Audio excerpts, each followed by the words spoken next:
What's up, Ragin Nation? How's it going? This is Alex. You watching Ragin Nation Show. This is just a web series. We're talking about all things that matter to me in the world of movies. Let's talk about the Fast and Furious franchise.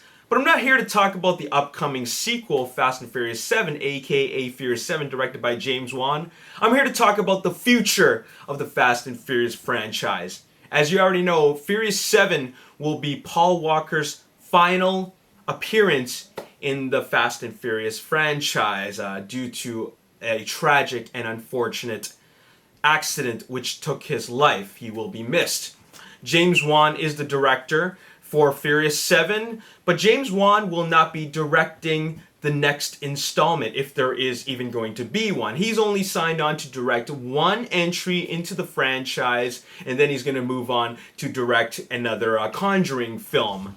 So, what is the future of the Fast and Furious franchise, considering Justin Lin, he was not interested in directing the seventh installment. James Wan is moving on to direct a Conjuring film. And Paul Walker, of course, is no longer with us. What is going to happen? Now, there's a number of fans who said that they should end it with the seventh film, considering this will be Paul Walker's final appearance. And a number of fans are also saying that they should continue the franchise because Paul Walker's spirit will live on in this successful franchise. So what is going to happen to the franchise? Well, we don't have a definitive answer, but we do know now, as of now, the direction that that Universal Studios want. And that is they want to continue the franchise, and they want to bring back Justin Lin back on board to direct a multi-picture deal for the further installments of the Fast and Furious franchise. That's right, you heard right. Universal Studios wants Justin Lin back. Justin Lin, after all, is the director who is the contributing force to the success of this ongoing franchise. He first started off with Tokyo Drift, which really opened the eyes to a lot of the audience members about the roots and the origins of import racing by bringing it into Japan. While it wasn't a big financial success, it still was a very interesting and entertaining installment in the franchise. And another thing is that right after that, he directed Fast and Furious, which is the fourth installment, which brought it back to its original franchise roots, and that is drag racing. And they brought back muscle cars and, of course, the original cast. So that was quite a financial success. And then they took it to a whole new direction, which brought it to a whole other level of box office success by having Justin Lin direct Fast 5. Now, they really took it to a whole new direction. It's no longer about street racing. It is a full-on action film or a series of like heist films, but with street racing in it. They don't forget where they came from, and that is street racing. And then they did Fast and Furious 6, which became quite a box office phenomenon at $788 million worldwide. That is a huge success. Obviously, Universal Pictures would want Justin Lin back. Well, they got James Wan instead for the seventh installment, and now they want Justin Lin back for a multi-picture deal, which suggests that they want him to direct 8, 9, and 10 all in one shot.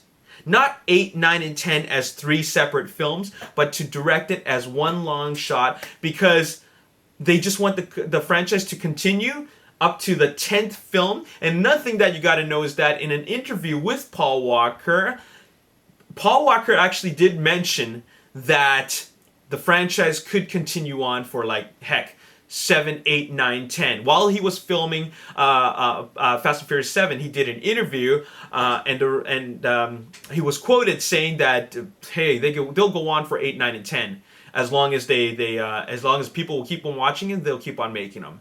That's what he said, all right? And I think that Universal Studios wants to continue that success and continue the fandom and the popularity of this franchise by bringing Justin Lin back, who is actually a much better director than all the directors that ever directed any installment in the Fast and Furious franchise.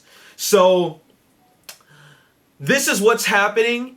And they want to make it a multi-picture deal, okay? filming them all at once, filming basically spending probably an entire year worth of principal photography, okay, for this 3-picture outing, which is going to be crazy. Now, Justin Lin at the moment is going to be very busy. He'll be directing 2 episodes, the first 2 episodes for the second series of True Detective, and then on top of that, he was tapped to be the director for a 3D Shaolin Temple film budgeted at $100 million. So that is what's on his slate right now. Or originally, he was actually slated to direct the Bourne Legacy sequel starring Jeremy Renner. But Universal, or rather Matt Damon, excuse me, Matt Damon confirmed his involvement with a Bourne sequel as long as Peter Greengrass is back directing. Well, that news got announced recently, and Paul Greengrass is back to direct another Bourne sequel, and Matt Damon is back to reprise his role as Jason Bourne. So because of that, the Bourne Legacy sequel directed by Justin Lin is put on hold. Therefore, it's freed up a little bit of his time, but like I said, he will be directing 2 episodes of True Detective, and he will be directing a 3D Kung Fu movie, and then after that, he will then have free time to direct this crazy multi-picture deal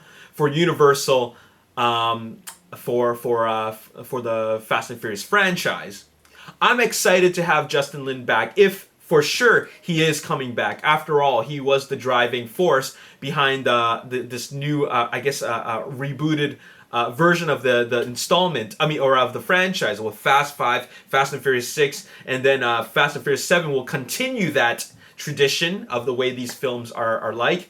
And then hopefully he will be back on to continue the franchise. So that's all I got to say in this video. I'm just here to let you guys know and fill you in on my thoughts about what is happening with the future of the franchise. I actually wanted to continue, considering the fact that it is the biggest non-fantasy, non-science fiction, non-superhero action franchise that is still going, that is actually hugely successful.